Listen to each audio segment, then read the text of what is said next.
Do you really need a big faith to do something? Like, do you really need big faith to achieve great things in life?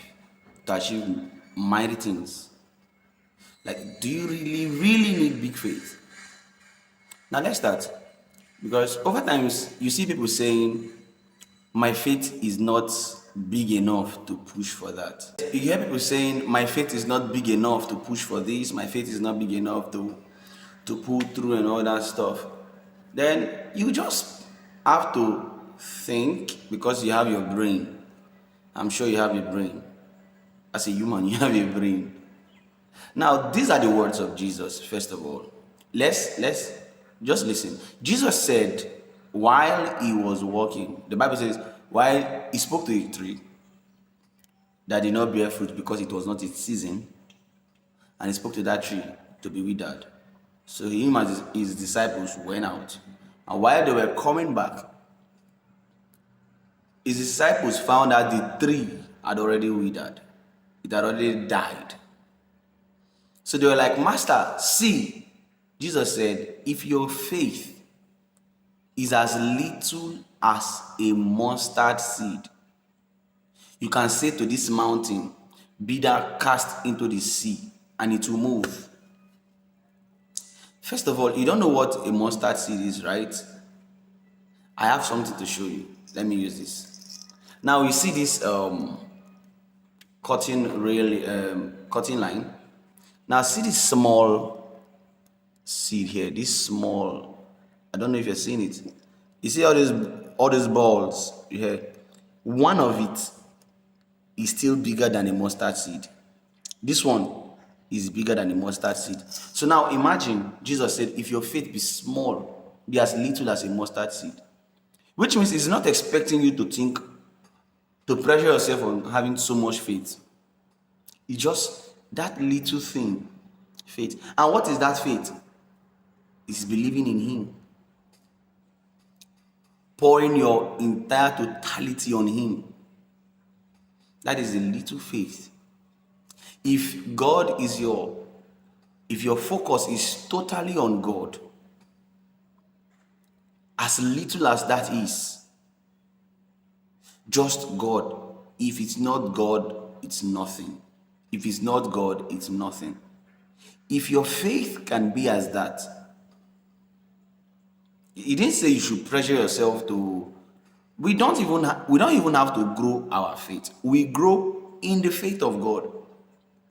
Because Jesus becomes our faith, we grow in him. So by association, by fellowship, we find ourselves doing the things we thought was difficult. Because we've now associated with him and we have become one with him. By fellowship, we are growing in him. We are understanding his words. We are understanding him better. So by so doing, we are doing things better. You don't need a big faith to pull anything. You don't need it. The greatest faith is the mustard seed faith. And it means totally believing in God. It's crazy. It's crazy. Yes, it's stupid sometimes. They will call you foolish for doing that. But at the end of the day, they will see why it is worth giving. It is just Jesus and nothing more. That healing you're looking for, just fix your gaze on Jesus and not the people. Remember the centurion that came to Jesus and said his servant was sick and he needs Jesus to speak, just to speak a word. He didn't say, Jesus, follow me down to my house. Like some of you would want to kill yourself until this man comes to my house, until this man's hands is laid on me, until this. No. The man said, speak a word. He said, I am a man under authority. I can say to one, go, and he will go. And Jesus said, go. Thy servant has been made whole. And he said when he got home, it was about the same time Jesus spoke those words, the servant was healed. It is not about It's about the words of God. Have you hold on to that word? As little as it is important. That's why Paul told Timothy, stir up the gift of God in you. War with the words that have been given to you. See those prophecies that has been given to you. Pray with them. Pray, hold them strong. Pray with them. Don't stop praying. Pray with those words. That's how we grow.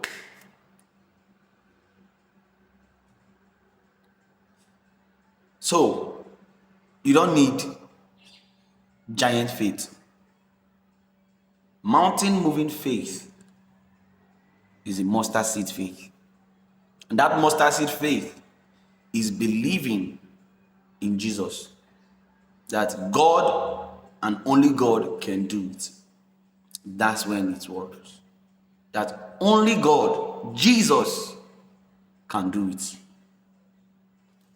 That's just it. In fact, that's how I walk in the miraculous. Apart from the fact that there's a miracle gift, there's a miracle healing gift with me. When I step out to healing meetings, I don't see me. I see Jesus. I say, this is Jesus healing the sick.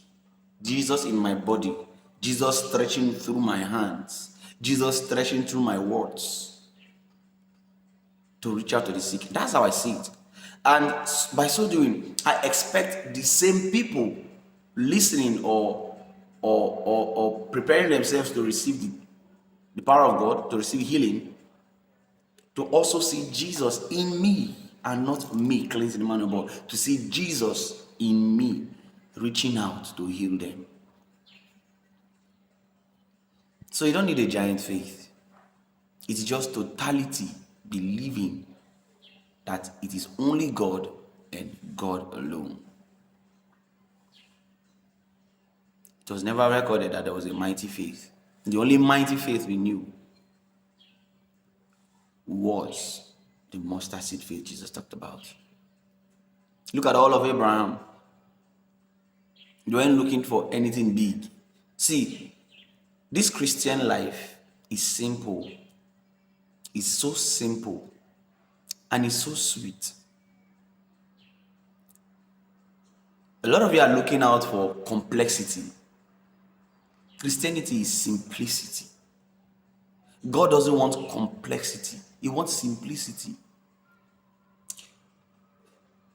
Before a man could be righteous, then he had to keep the law. That's complexity.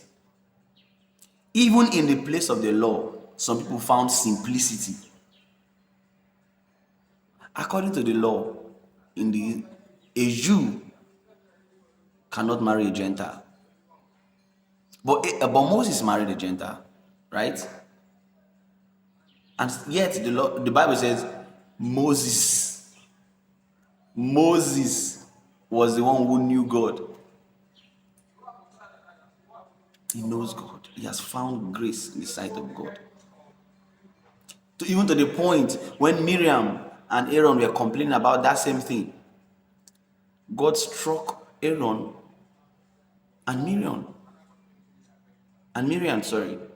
See, Christianity, God never wants us to live for Him in complexity, looking for so many ways. It is just simplicity. One.